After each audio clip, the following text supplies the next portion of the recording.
Meski sudah dinilai ditetapkan sebagai status tersangka, namun Komisi Pemberantasan Korupsi dinilai tidak berani menjebloskan Sekjen PDIP Hasto Kristianto ke sel tahanan. Menurut John Sitorus, KPK seolah-olah tidak yakin jika Hasto merupakan tersangka korupsi, suap, atau perkara lainnya. Selanjutnya, kata John, Harun Masiku juga sengaja dibuat buron agar kasus ini hidup terus. Padahal Harun Masiku tidak merugikan keuangan negara sepeser pun. Dalam kasus Hasto, apakah kental unsur politisasi? Vonis Harvey Muiz menusuk rasa keadilan dan bagaimana peran pemerintah dan lembaga penegak hukum dalam mencegah kasus serupa di masa mendatang. Untuk membahasnya kami terhubung dengan Direktur Pamung Institut, Bung Rocky. Terkait sejumlah kasus yang kali ini disoroti terkait Harvey Muiz yang divonis 6,5 tahun penjara padahal merugikan negara ratusan triliun, bahkan ada yang mengatakan 300 triliun dalam kasus korupsi pengelolaan timah. Juga banyak beredaran meme yang rela dipenjara demi mendapatkan ratusan triliun tersebut. Menurut Anda, apakah hukuman ini adil, Bung? Ya, sebelumnya saya menyapa dulu para pemirsa di berbagai penjuru negeri, semoga semua dalam keadaan sehat.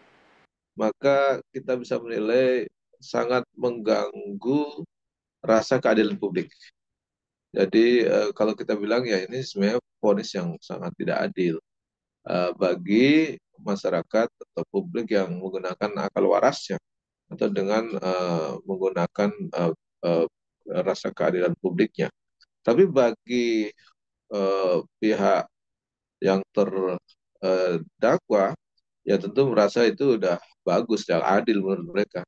Atau bagi keluarganya yang merasa adil karena posisi tuntutannya hanya lebih rendah dari tuntutan jaksa, hanya dihukum dengan vonis 6,5 tahun, dan ini tentu melukai rasa keadilan publik atau bahkan kalau kita bilang sangat tidak adil.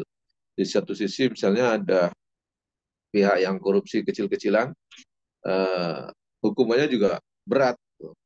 Kan banyak itu di berbagai daerah ada para ASN yang apa terkait kasus-kasus korupsi yang mungkin jumlahnya cuma tidak sampai ratusan triliun, bahkan mungkin hanya ada yang ratusan juta, ada yang cuma miliar, itu hukumannya sampai 5 tahun, 6 tahun gitu. Dan itu tentu dibandingkan dengan 300 triliun yang merugikan keuangan negara tentu sangat tidak adil ya. Dan itu melukai rasa keadilan publik. Ya, tapi tentu dengan hukum yang seperti ada sekarang, baik dari sisi penegak hukumnya maupun dari sisi hukumnya memang bisa dibuat demikian dengan sistem hukum yang ada hari ini. Kita tahu bahwa hari ini hukum yang kita pakai adalah hukum warisan penjajah Belanda, dan tentu kita lihat juga di sistem undang-undang yang diperbaharui pun dilakukan dan dibuat oleh para politisi yang juga banyak terlibat kasus hukum. Tentu mereka tidak akan membuat hukum itu seadil-adilnya. Dengan hukum yang tidak adil, buatan orang-orang yang tidak adil, apalagi ditegakkan oleh orang-orang atau aparat yang jauh dari rasa keadilan, ya tentu kita tidak akan bisa berharap banyak akan adanya keadilan itu sendiri. Jadi apalagi kita lihat putusan ini sangat melukai rasa keadilan. Begitu, Bung. Dan masih juga terkait kasus Harvey Muiz, apakah hukuman ringan ini juga mencerminkan lemahnya penegakan hukum atau adanya intervensi kekuasaan menurut Anda, Bung? Dan bagaimana seharusnya tanggung jawab PT Timah sebagai BUMN dalam kerugian lingkungan yang bisa ditaksir mencapai 300 triliun ini, Bung? Ya, kalau lemahnya penegakan hukum, saya pikir bisa dua jalur untuk mempengaruhinya. Ada jalur kekuasaan atau orang yang punya kewenangan dan kekuasaan yang besar sehingga mempengaruhi penegakan hukum dan mempengaruhi hakim yang memutus, atau juga faktor keuangan yang besar yang sangat mempengaruhi juga keputusan hakim maupun aparat penegak hukum yang lain maupun proses-proses hukumnya. Jadi saya pikir dua faktor itu yang menjadi titik lemah untuk terjadinya penegakan hukum yang adil. Jadi siapa yang punya keuangan yang besar atau punya uang yang banyak akan berpengaruh terhadap hasil keputusan hakim atau hasil proses penegakan hukum itu sendiri, baik dari level awal penangkapan, penyidikan, penyitaan barang, sampai proses pengadilan, sampai proses pemutusan hukuman. Bahkan mungkin nanti ada proses selanjutnya pasca putusan hakim, misalnya dengan banding maupun dengan kasasi. Ini bisa berpengaruh besar bagi dua pihak, yaitu akses yang punya kekuasaan besar, entah di belakangnya pejabat tinggi ataupun aparat penegak hukum yang lebih tinggi dan seterusnya, itu sangat mempengaruhi. Yang kedua juga faktor kekuatan uang yang besar, itu sangat mempengaruhi. Jadi titik lemahnya saya melihat ada di dua itu, bahwa adanya faktor kekuasaan yang bisa mengintervensi dan juga faktor keuangan yang besar yang tentu bisa mengintervensi keputusan hakim dan yang akhirnya diputuskan dengan tidak adil dan sangat melukai rasa keadilan publik itu sendiri. Nah, bagaimana tanggung jawab PT Timah selaku BUMN? Ya semestinya dia harus menggunakan berbagai sarana yang ada, baik langkah hukum maupun langkah politik, berupaya keras untuk menuntut keadilan. Yang kita khawatirkan ternyata misalnya di PT Timah itu sendiri banyak yang terkait mengkait ataupun ada yang tersandra juga, sehingga justru tidak ingin menggunakan hak dan kewajibannya untuk menuntut dan menegakkan hukum secara adil.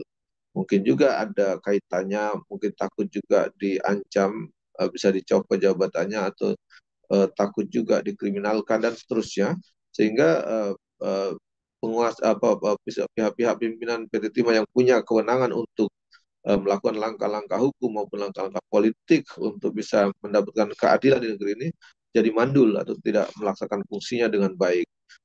Bahkan mungkin menerima saja itu hasil keputusan yang ada, yang sebenarnya dinilai oleh publik ini jauh dari rasa keadilan dan mengusik rasa keadilan. Kalau istilah lain dari Prof. Mahfud itu kan menikam rasa keadilan publik.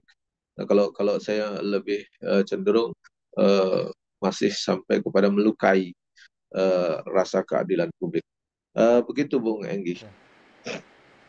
Selanjutnya perihal Hasto. Apakah menurut Anda penindakan yang dilakukan KPK terhadap status Hasto membuktikan bahwa KPK telah bekerja secara baik sesuai SOP dengan mengabaikan hubungan non-hukum atau kedekatannya, Bung? Kalau saya lihat secara prosedur hukum, tentu mereka mencoba untuk mengikuti SOP maupun langkah-langkah hukum yang sudah ditetapkan, hukum acara yang sudah ada. Tetapi lagi-lagi karena itu dijalankan oleh eh, personal atau oleh orang-orang yang sifatnya personal, yang ada unsur perasaan, ada unsur emosional dan seterusnya, tentu SOP itu bisa juga disiasati oleh mereka. Apalagi mereka orang-orang pintar yang bisa berpikir dan bisa mencari celah untuk lebih mensiasati aturan-aturan yang ada. Sehingga kalau kita lihat secara umumnya, mungkin publik itu sebenarnya bisa menilai bahwa kalaulah itu dilakukan sesuai SOP, dilakukan sesuai proses hukum yang berlaku, semestinya kasusnya kan sudah beberapa tahun lalu itu. Dari kasus penetapan Harun Masiku, kasus penetapan komisioner KPU Wahyu itu kan, eh, karena Wahyu udah menjalani hukuman, mungkin hampir udah selesai, mungkin udah selesai hukuman itu, dari mungkin 3-4 tahun lalu kan, kasusnya tahun 2021 ya. Jadi kalau kita melihat itu, berarti sebenarnya menetapkan tersangka Hasto itu mestinya bisa dilakukan eh, dari dulu gitu, kalau mengikuti mekanisme dan standar operasional prosedur dari penegakan hukum yang ada, mestinya bisa dari dulu dilakukan. Tetapi lagi-lagi kita bisa melihat bahwa tentu tidak mudah dalam menegakkan hukum kalau eh, tiga faktor itu jadi persoalan yang belum terpecahkan. yaitu faktor sistem hukum dan proses hukumnya itu sendiri yang banyak celah untuk bisa dinegosiasi atau bahkan bisa diintervensi. Yang kedua, aparat penegak hukumnya juga tidak amanah. Mungkin kalau proses profesional mereka sudah dilatih, dibiayai oleh negara dengan berbagai pendidikan, pelatihan maupun works dan seterusnya, mereka sudah dilatih itu. Mereka pasti terlatih, mereka pasti profesional, pasti lebih paham hukum. Tetapi prosesnya mereka profesional tapi tidak amanah, tidak adil dan seterusnya. Nah, itu yang mungkin menjadi persoalan. Yang ketiga, kontrol publik yang tidak begitu ketat. Karena kita bisa melihat publik juga tidak terlalu paham proses hukum yang berlaku sehingga mereka tidak bisa melakukan kontrol yang ketat. Beda kalau misalnya dalam sistem Islam itu kan setiap publik paham betul hukuman dan jelas hukumannya. Semua orang tahu sehingga kalau hakim mau main-main ataupun mengulur-ulur prosedurnya, waktunya diperpanjang dan seterusnya, pasti publik akan melakukan kritik gitu. Misalnya orang mencuri kalau dalam Islam dengan standar sekian sudah harus dipotong tangan. Kan kalau hakim tidak memotong tangannya atau menghukum dengan hukuman potong tangan, publik bisa ribut. Kalau hari ini kan mencuri uang negara misalnya, itu kan hukumnya tidak ada potong tangan, hukum penjara, tapi tidak jelas apa bisa antara sekian dan sekian tahun itu. Gitu. Dan bahkan tadi kalau berkelakuan sopan, baik itu bahkan bisa diputus jauh lebih ringan dari tuntutan yang disampaikan oleh jaksa misalnya. Jadi ini yang membuat kasus tersebut membuat publik ragu apakah sudah dijalankan secara profesional dan amanah atau justru tidak dilakukan secara profesional dan amanah yang akhirnya ujung-ujungnya putusannya bisa saja melukai perasaan keadilan publik. Saya pikir itu, Bung Enggi. Kemudian, apakah penetapan tersangka Hasto murni peristiwa hukum atau menurut Anda tidak terlepas dari muatan politik kepentingan tertentu, Bung? Ya, kalau kita lihat keputusannya keputusan hukum, tetapi pemutusannya itu tentu ada muatan-muatan. Jadi memang penetapan seorang jadi tersangka itu kan keputusan hukum ya, bahwa status hukumnya dia tersangka. Tetapi untuk penetapan itu tentu ada muatan-muatan yang lain, baik muatan ekonomi, muatan politik, dan muatan hukum. Hukumnya jelas-jelas itu proses hukum. Tapi muatan politik tentu sangat kental. Kenapa? Karena Hasto ini kan dia petinggi partai politik, pengurus partai politik. Dia sekjen partai politik, dia sekjen Partai Demokrasi Indonesia Perjuangan atau PDIP, yang kategorinya ya dia partai yang besar, pemenang pemilu misalnya. Jadi kita bisa melihat sulit dihindari kalau penetapan tersebut, proses hukum yang dijalankan itu tidak ada intervensi politik. Yang jelas dia adalah orang politik, bahkan petinggi partai politik tertentu, sampai dengan status yang sangat tinggi, yaitu seorang sekjen PDIP misalnya. Ini tentu muatan politiknya sangat tinggi. Eh, dan kita bisa melihat sulit dihindari ada tidaknya muatan politik itu. Publik langsung bisa mengkaitkan bahwa ini pasti ada muatan politik. Kenapa? Karena peristiwanya adalah peristiwa politik, kasusnya kasus politik juga, gitu. Kan kasus PAW itu pergantian antar waktu yang dilakukan oleh Harun Masiku dan pengurus PDIP plus komisioner KPU, kan itu posisinya. Jadi itu pasti ya, kasus politik gitu. Nah, apakah ada intervensi politik? Tentu sangat kental muatan politik, apalagi penetapan tersangkanya jauh-jauh hari setelah penetapan eh, tersangka yang lain. Bahkan sudah ada yang dihukum dan sudah ada yang mungkin mau selesai menjalani hukuman. Jadi ini jelas kalau ditanya apakah ada muatan politik, tentu sangat kental muatan politik, tetapi kasusnya kasus hukum dan tentu ada faktor ekonomi yang lain, yaitu yang diduga suap menyuap itu. Dan ini tentu tidak bisa dihindari karena Hasto adalah pimpinan partai politik atau bahkan disebutnya sebagai sekjen Partai Demokrasi Indonesia Perjuangan. Saya pikir bagi PDIP kalau dia mau membersihkan namanya, harusnya mendorong proses penegakan hukum dengan cepat supaya statusnya jelas. Apakah Hasto ini terlibat, apakah Hasto ini tersandung hukum atau tidak, mestinya dipercepat supaya partai tidak terkait-kait dan tidak tersandra begitu jauh. Tetapi kalau justru partai sendiri tidak mendukung itu, ya berarti eh, bisa dinilai oleh publik bahwa partai tersebut ikut terkait, bahkan terlibat, bahkan melindungi anggotanya dalam proses tindak pidana yang tentu ini sangat melukai perasaan keadilan publik. Begitu, Bung Enggi. Dan terakhir, Bung Rocky, pesan singkat untuk masyarakat terkait dua kasus ini antara Hasto dan Harvey, apakah hukum memang saat ini bisa dipermainkan, Bu?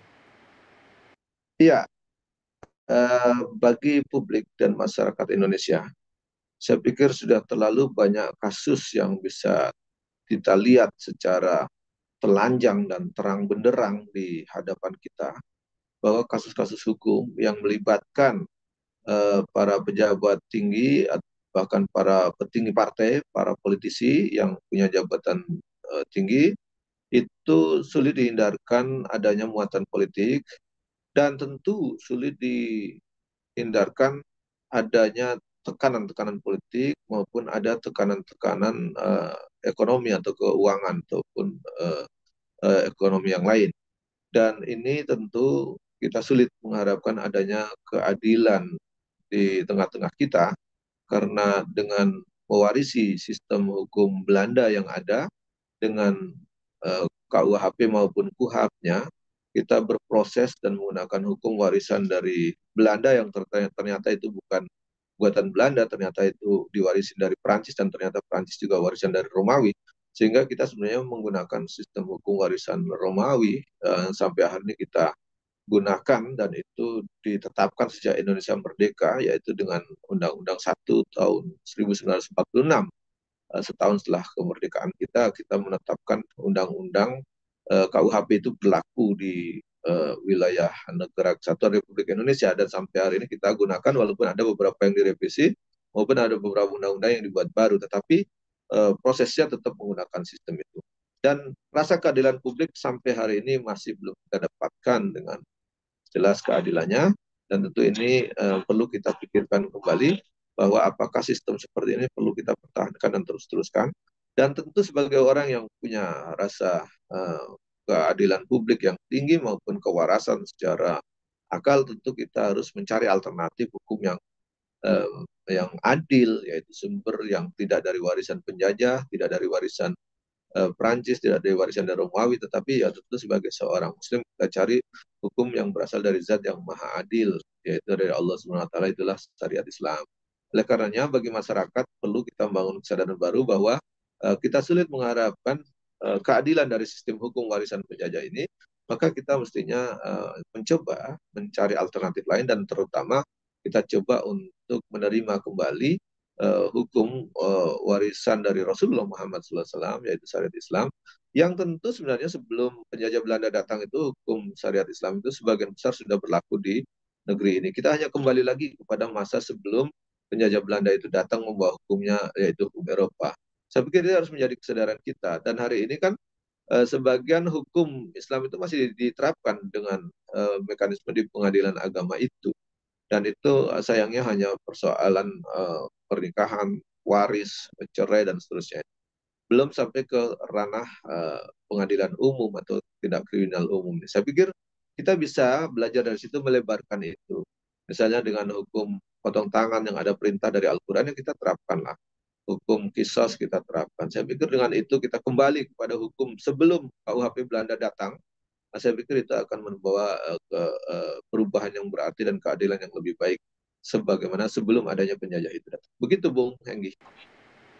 Jazakallah Bung Rocky untuk pengingatnya di penghujung tahun ini. Mudah-mudahan di tahun Masehi yang baru bahkan kasus-kasus serupa ataupun tadi yang disampaikan Bung Rocky berbagai sekelumit kasus ini seharusnya menyadarkan kita bahwa memang tidak bisa bersandar pada sistem hukum yang ada saat ini. Jazakallah sekali lagi Bung Rocky, mudah-mudahan Bung Rocky senantiasa dilindungi oleh Allah Subhanahu wa taala dalam setiap aktivitasnya.